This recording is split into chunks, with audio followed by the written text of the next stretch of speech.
Right. Thank you very much, everyone, for joining. We've got a few people on Zoom. We've got a few people coming in on Facebook Live. If you are joining, welcome and thank you. And if you're listening to the recording, welcome as well. My name is Andrew Donaldson, and I am joined today by Kgomotso Motshidi. I hope I pronounced that right. And it's a very special session for us today. I think if you consider what we're doing from an HBX point of view, our key or one of our key drivers, particularly with Metseng and the Friday with Metseng session, is educating and helping small businesses to get up and running and really master some of the skills that are necessary for your small business. So today we are joined by Kgomotso, and she's going to take us through selling. Now, Kgomotso has got quite a great CV. We're not going to go through all of it. You can definitely look her up, but she has worked for some fantastic companies. She's worked across the world. She's studied in Italy, and I imagine she's picked up some Italian as well. We can test her a little bit later on that. And yeah, it's fantastic to have you here, Kgomotso. I know you're working with some other things at the moment as well, so you can maybe tell us a little bit about that and give us maybe a bit more of your own background before you jump into selling. But otherwise, I'm going to sort of step back. I'll jump in and help the discussion along if necessary. But otherwise, Kgomotso is going to take us through the art of selling, and particularly around looking at sales strategies for your business. So, Kgomotso, let me hand straight over to you, and we will take it from there. Thank you so much, Andrew. You'll take cue from me in terms of when we change slides. I'd like to thank HBX as well as Metseng for this opportunity. And I also want to thank all the entrepreneurs who took out the time to be part of this call. And I trust that everything we share will be insightful, as well as help you grow and become better in running your business and becoming the best you can be. Especially during these difficult times of COVID-19, we all have to reinvent and re-strategize everything that we do, because I think maybe somebody might have wanted to start a business at the beginning of the year, bam, in the middle of March, we all had to change and adapt to what we call the new normal. So it's unprecedented times for all of us. And even when we provide methodologies, it's important that we adapt with the wave as we see the trends changing, and also that we become very adaptive in making sure that we grow our businesses as well as we become formidable for now and beyond. So Andrew, you'll be my driver, my co-pilot as we go through the slides. And I'm just going to go through cohesive strict sales strategies for your business. So what are the things that are consistent, that have worked for big companies, that you can take and apply? And I believe that the vision is that we move from looking at small businesses, but to look at growing small businesses to be global conglomerates. So Andrew, we can move on to the next slide, please. Thank you. There we go.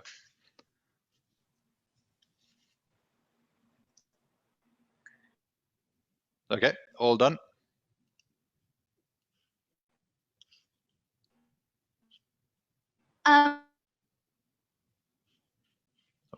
One of the key things that I've heard, why you do.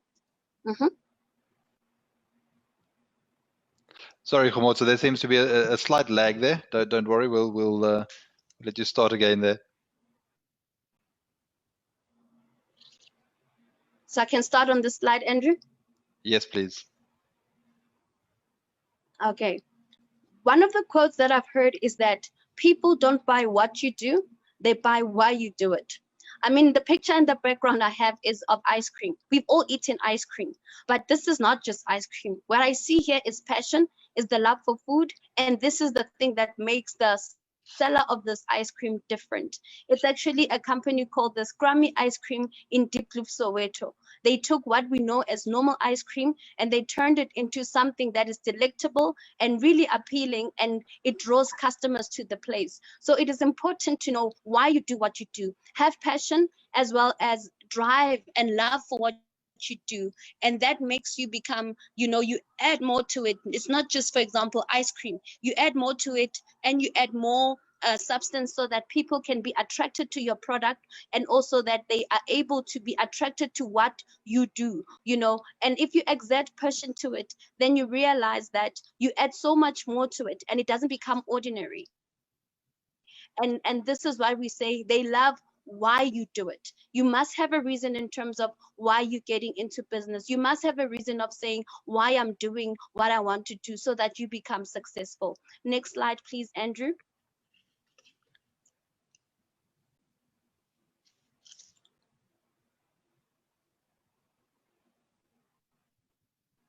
There you go. Thank you. Now, there's different types of sales strategies we can apply. There's B2B, which is business to business, and B2C, which is business to customer.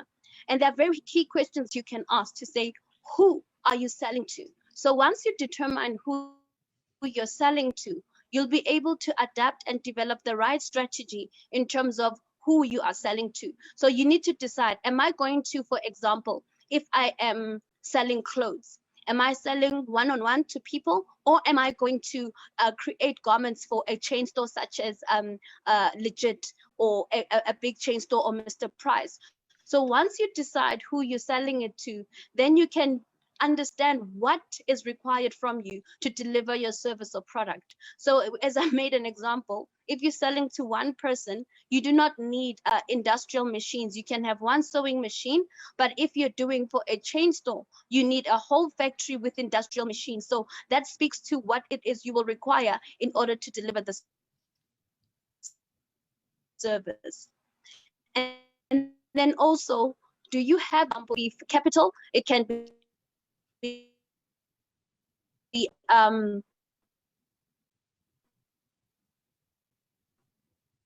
human resources. It can also be financial. You need to determine if you have the resources. Also, what will your approach one-to-one? You might do like social media campaigns, but then if you're going to sell to a corporate, you need to set up appointments, make a presentation, put that together, then go through the relevant procurement process that comes with regard to being acquired for a chain store or supplying a big client. And so it is important to, before you embark, understand who you're selling to, what is required, and then also the resources that are required for you to implement, and what will your approach be. Next slide, please, Andrew. Okay. The important thing is identifying what we call a USP. A USP is a unique selling proposition. What do I mean by that? A unique selling proposition is that thing that makes you outstanding. I showed you the picture of the ice cream before. When you look at ice cream, you can buy ice cream at KFC, McDonald's. But then the one I showed you earlier, you saw the way they delivered it. They've got cream sauce, they've got caramel popcorn, they've got chocolate sauce, a tub. It's appealing and attractive, and that's what makes them unique. So for example, if you're into making clothes, what is that signature that makes people say, I want yours and nobody else's? You need to identify your unique selling proposition, because if, for example, we all wake up and say, I'm going to sell magwinya, right? We know magwinya from the township. What will make yours special? I mean, you've seen there's square magwinya, there's round magwinya, there's magwinya we put special in, there's magwinya we put baloney. What will make yours unique? Maybe you don't fry yours in old oil. I don't know. Find that thing that will make you stand out. Find that thing that will make you set apart. For example, if I had to flash a big M in front of you, you will definitely know that it is the McDonald's sign. Why? There's something different about it. For example, KFC, their unique selling point is their chicken. And that is the only thing that makes them set apart. McDonald's, you're thinking burgers. Nando's, you're thinking chicken. And so you need to find that thing that makes you different, a unique selling point. And it's very important that once you find that, you then say, what is it that's going to differentiate me from my competitors? More than price, more than your product, what is that thing that's going to make you different from your competitors?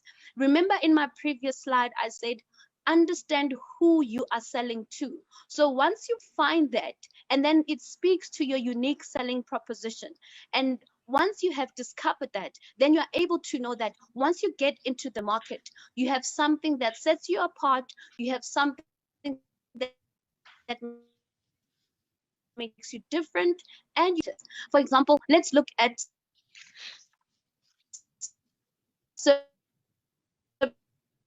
services industry.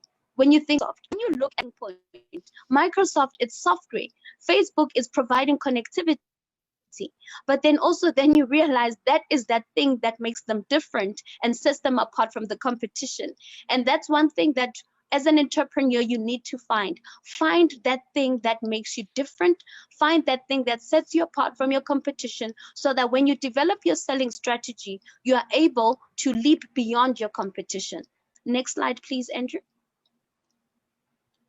There you go. Thank you. And then now we're asking the question. I first started by saying what is your unique selling point? Now we come to the how, which is strategy and implementation. How will you deliver your product or service? In the first slide, I indicated that once you identify who you're selling to, then you'll be able to determine how you're going to deliver the service. You know, once you make, number one, you check out on your marketing, right? How are you going to let people know about your product? For example, if somebody has got a deco business, a wedding planning business, and they do deco at a wedding, and the bride arrives and it's a disaster, already word of mouth will go to say, don't go to so and so because they don't deliver, and also that they don't execute with excellence. But now, even if you've done excellent marketing, if you do not deliver with excellence, it falls through the cracks. So now when I say look at the marketing must be consistent with your delivery. So establish a marketing strategy. Right now, it is pertinent for small businesses to have what we call digital presence. By digital presence, we mean be online. If your business is online in these COVID times, you will not be found. I was walking around and I realized in the township we've got so many small businesses. There's a sign that says shoe repairs here, hair salon here, internet cafe here, tent rental. But those guys are not online. If somebody needs a service in that particular township, they won't find them if they are not online, because right now we cannot be free or liberally moving around. So ensure that whatever you do with your marketing strategy, that you include social media. Twitter, Facebook, Instagram, LinkedIn, whatever it takes. I mean, have a website. There are tools that I will showcase later that you can be able to apply so that you have what we call a digital presence. And then second of all, when it comes to implementation, you need to look at your operations. What do I mean by operations? Operations is how you do things. You know, when you look at companies such as Ford Motor Company, they had the conveyor belt system. The conveyor belt system means that they develop parts in silos and then they move it to an assembly point. And then once it's at an assembly point, they assemble it and then it goes on the road. How are you going to do it? For example, if you run a bakery, are you the person, the end all and be all, the mixer? Are you the one who checks a production line? So you need to know how you're going to do your production line. So if it's in the services industry, for example, and let's say you're a plumber, you need to know how you do your production line, how you move from once I enter a client's home, what is it that I do to do my work and leave? And I think this is one key thing that small businesses, some of them are missing. You need to have an integral part of how you execute, but above everything, how you execute with excellence. Because once you get into the door of the customer, and you do not have a way to deliver with excellence, customers fall off and they do not come back. Now, one of the things that I've learned recently is that a businessman does not care about anything but cleared funds. Because you can have your marketing strategy in place, you can have your operations plan in place, but at the end of the day, we need money in the bank. And this is what business is about. Once you have we need money in the bank. So you need to have a sales strategy that is all encompassing, that will say, from my marketing to my operations, how do I make sure that what I'm doing is bankable? And also, despite challenges that we have right now with COVID, look at what's happening. The most successful companies in this era were technology companies. Look at the value of Jeff Bezos, I mean, the value of Facebook, the value of Zoom. Right now, we are using an application. We are able to meet from any part in the world because somebody had a platform that we are able to leverage off and be able to utilize it. So even when you do your marketing and you do your operations as well as your sales plan, make sure that even whatever that you want to develop can survive a pandemic. I mean, I realize some young people who are in the catering business, this is what they've done in this period. They've decided to do WhatsApp and SMS to say, you can order food online from me and I'll be able to deliver it. If you do not have a capability to ensure that your business survives a pandemic, I mean, we're right now in the first wave, you're going to enter the second wave. Can your marketing strategy hold you? Can your operations hold you? And will you be bankable at the end of the day? And as I say, this is the part where we need to ensure that we have a solid strategy of a strategy and implementation, so that at the end of the day, you are bankable. And this is the most critical part, because as a business, you started so that there is profit, there's revenue. So have everything in tandem and make sure that once you execute with excellence, then you're able to bank. And then that's what it is about. Can I please have the next slide, Andrew? There you go. Thank you. I keep saying, execute with excellence. Execute with excellence. If you need to make it your slogan, you can. You have the right to copy this. Execute with excellence. Don't drop the ball whereby people got retrenched, stressed. Execution. If you do not execute and drop the ball, then you're going to have customers walk out on you. So first of all, as I said, plan, identify who your target customers are going to be, and make sure that you determine a holistic approach. For example, when I indicated with regard to marketing, etc., make sure you bed it down, that you make it solid.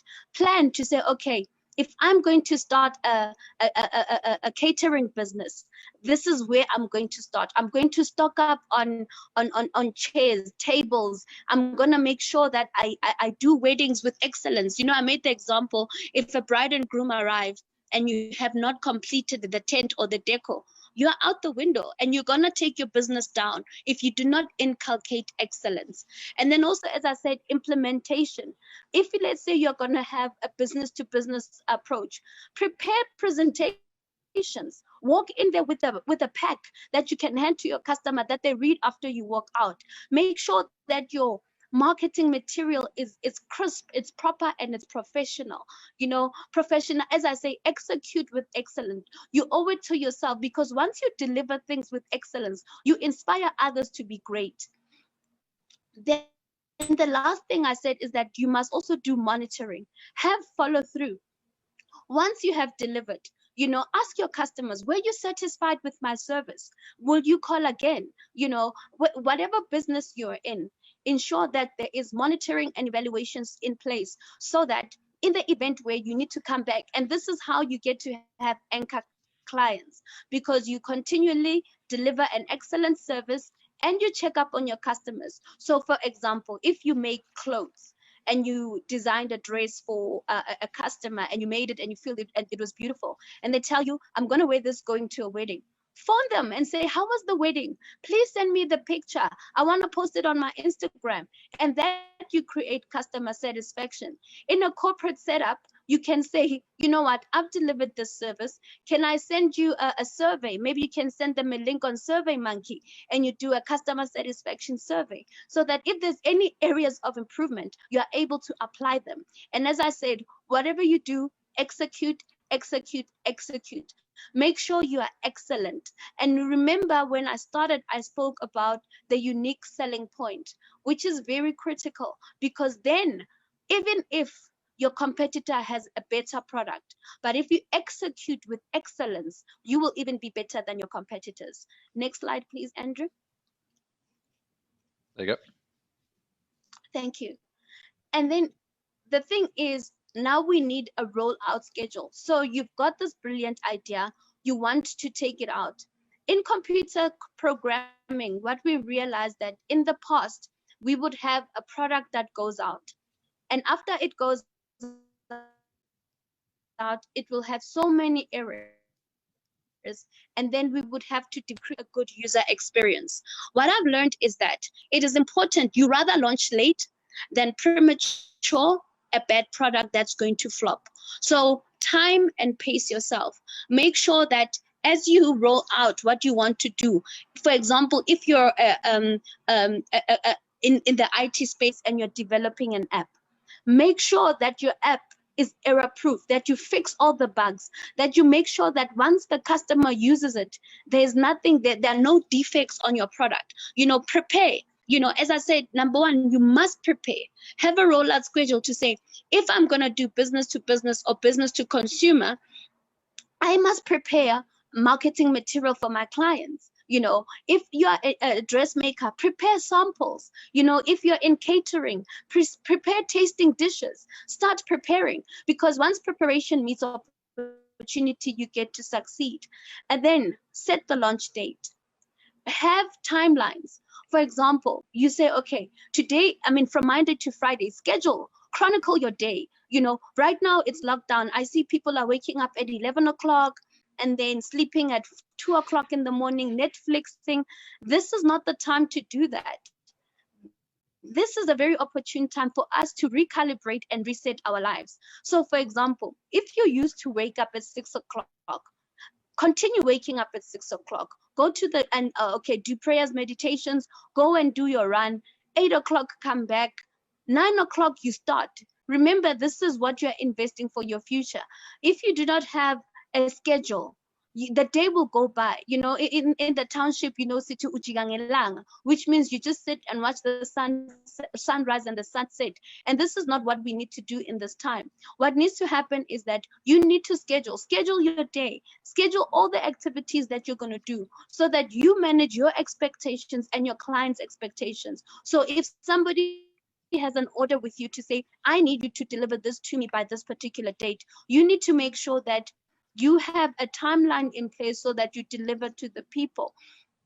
And then also, I said, another thing you need to do is to refine. If there's any defects with what you want to produce, make sure that you cut out all the corners so that everything is clear. It will be very risky for you to take something that is not complete. It will be very risky for your brand as well as your reputation if you give out a product that is not complete. And then another thing that you must do is to optimize. Ensure that you leverage of available resources. I mentioned earlier with the marketing strategy that you can look into Facebook,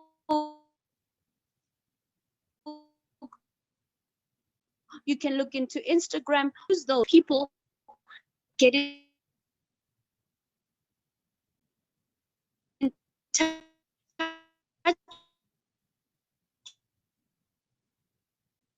with you so that you're able to grow your product and your brand. So I hope you're learning something from this as we're going through this, because we are asking the what, the when, the how, and the why of doing sales. Next slide, please, Andrew. There we go. Yeah. So now, thank you so much. Now this is putting it all together. I'm speaking about business to business, business to consumer. How do you make that practical? As you said, it's the how, the what, the when, and the why of what we're doing. So there's a thing we call account planning. Account planning is important if you're going to do business to business. What I mean by that is that you don't just rock up at a place and at their reception and try to do business. Well, I must be honest, I did try that once. It did work. I'll tell you what I did. So at one point, I was trying to find a job, and then I see this building and I go in and at reception they've got the names of different companies, and I look at the name, I'm like, I'm going to company X. They're like, do you have an appointment? I'm like, no, I don't. I just went in. That was just me shooting in the dark. It might not have been one of the wisest things to do. Long story short, I never got the job there, but hey, all I know is that I was daring. But now, if you want to do proper business, you need to have what we call account planning. And what we do with account planning, remember when we started, is say, understand who you're selling to, understand why you're selling, understand what you're selling. So now when you look at an account, for example, you know your product and you know what you want to deliver. Identify the key decision makers. Who is going to be the person who's going to sign your contract? The last thing you want is to literally waste your time with somebody who's not going to have an influence in making a decision in your favor. So identify key decision makers, the person who needs to sign at the end. And then what I to say is set up presentations for your products or service. Call them. Go on LinkedIn. I don't know, stalk them. Go on LinkedIn. Connect with them on LinkedIn. For example, if you want someone in Old Mutual, click on LinkedIn, Old Mutual. They list all the people who work there. Then you click on their name to say, I'm looking for the marketing manager. Connect with them on LinkedIn. And then you know who they are. This is a trick that I would do. And then you go online, you find the number of the reception. Then you're like, look, I am looking for Mrs. Sibeko, right? She's the marketing manager there. They're not gonna not put you through. You go to Mrs. Sibeko and then like, good day, Mrs. Sibeko. You're speaking to so and so from you name your company and you say, I want to come and meet with you. And then those are it doesn't help to sit and go, this is the way business is done. Business is not done through the tender bulletin. Business is done by you going out, hunting for it, and then securing it for yourself. Because once you get to the tender bulletin, it means that somebody has already created a demand in that particular client, and it's not you. And so that's why sometimes a lot of people waste years and time and money in submitting tenders on something that they have no control over. And then, you get really confused with regard to the procurement process. And then another thing that is important as you're doing your account planning and you're building your reputation, make sure you have legal agreements in place. I myself, as an entrepreneur, have had my fingers burnt, whereby you present a brilliant solution to a company because this is what you believe. And next thing you find it's in the papers and there's no legal covering for you. So make sure that when you go out and present, have legal agreements in place. I'm speaking about MOUs, which is memorandum of understanding, so that there is some kind of thing that protects you legally. Sign NDAs, non-disclosure agreements, so that people don't steal your IP, so that you have legal covering, especially young people. I remember there was young people who came, they went and presented somewhere and it was all over the papers and they got nothing for it. So make sure that even when you speak with your customers and create demand for yourself, that you are legally covered. And then what is important when you're doing business to business is following through with the procurement process. I said generate a demand for your services, because now once you procure, whether it's with the corporates, the mines, the banks, even government, they have to follow the procurement processes according to the King 4 report. So it is important from a corporate governance perspective that you adhere to the procurement requirements for that particular organization. And once you do that, you are able to ensure that you've done everything clean, and ensure, one thing that is important, stand with integrity, especially with procurement processes. Do not be afraid to walk away from money, especially if you can just keep your integrity, because what's yours will come the right way at the right time. You do not have to take out bribes, because you know that your service is worth it, you know that your service is valuable. And if somebody is not going willing to pay for the service, don't take out bribes, don't get caught up in things that will taint your reputation, as well as everything you would have worked so hard to build. So whatever it is, when you do procurement, walk away from corruption. It's not worth it. And then also, what is important, remember I alluded to executing with excellence. Whatever you do, sign a service level agreement, which will be what the customer will receive in terms of service. I mean, you've done the marketing, you've done the operations, you've done everything. Show them that you're able to deliver. Show them that you're able to execute. Be your own project manager. Be very hands-on and make sure that even if, let's say, you would need to employ people to help you execute, that you make sure that they subscribe to your values, that they subscribe to what you believe.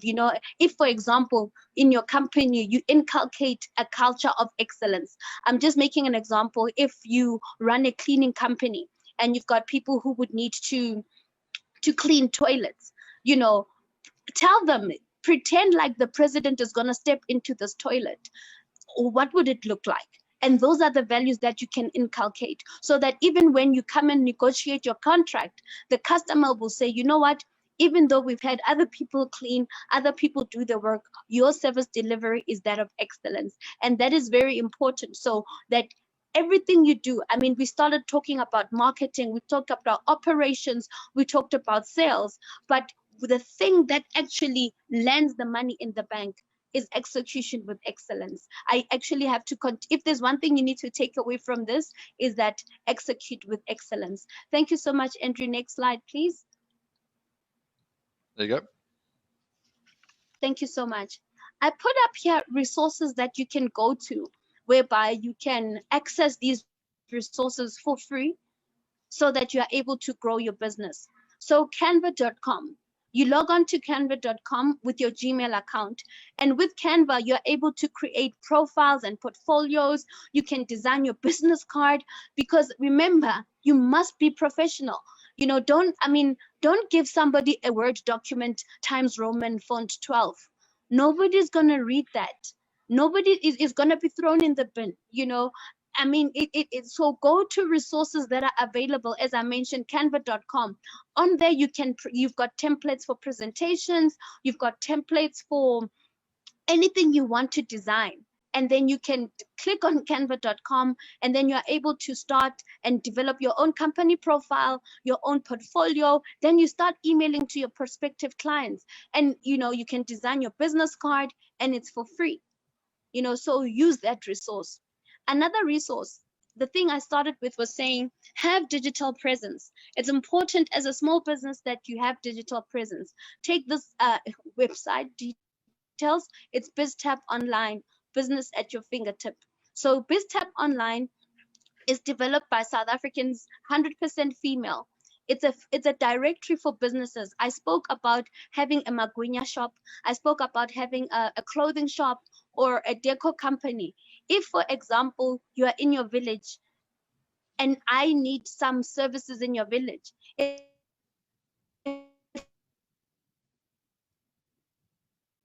I'm in Johannesburg, I don't know about you. This type, for example, if somebody that I advise each and every one of you, register on it, list your business, let your customers find you from anywhere in the world. And as I said, right now it's an era whereby establish a digital presence, make sure that your marketing is on point, whether it's on social media, and then also ensure that you execute. And that's the thing that will set you apart from your competitors. It will make sure that customers keep coming back to you, and because that you would have presented yourself in a very professional way, in a way that is very attractive, because excellence attracts people to you. And I think that's the thing that you need to take away, to say whatever resources that are available, go after them. Don't just look for tenders. Be a hunter for business. Go and create value. Go and create demand. And you know what I appreciate is that during this time of lockdown, there's no PA. You don't have to go through the PA. The man is in a meeting. If you inbox them right now, they are available. And that's the best thing that the COVID-19 has done. I mean, with Zoom calls, we've been to the US, you've been to Ghana, you've been to Cote d'Ivoire, you've been to many parts of the world. by just being even in your home. So take advantage of this period to leverage of partners and companies that you can go to from the comfort of your own home, so that you're able to grow your business and also present yourself in a very professional way. And I think one other thing I need to say is that small businesses register a domain. You know, at gmail.com, it's okay. But once get an email domain that you can register so that people take you very serious. Even if you own a Magunya shop, it's fine. Be professional about it. Clean your stall. Even if, let's say, you're selling fruit and veg, I mean, categorize your fruit and veg in a way that is so attractive that somebody might say, I don't go to that other person, but I go to you. So, with that said, Andrew, I think I'm going to wrap up my presentation, and I trust that the next part will be Q&A, and we hope that we've got people who will be asking. You see, here's a kota, but it's done with excellence, and that's what we need. We need people to take pride in what they do, to say, even if I sell kota, even if I sell makwenya, even if I make clothes or I'm a mechanic, I deliver with excellence. I will follow through with proper processes to make sure that my business is outstanding, so that I attract customers and ensure that you bank it. Thank you so much, Andrew.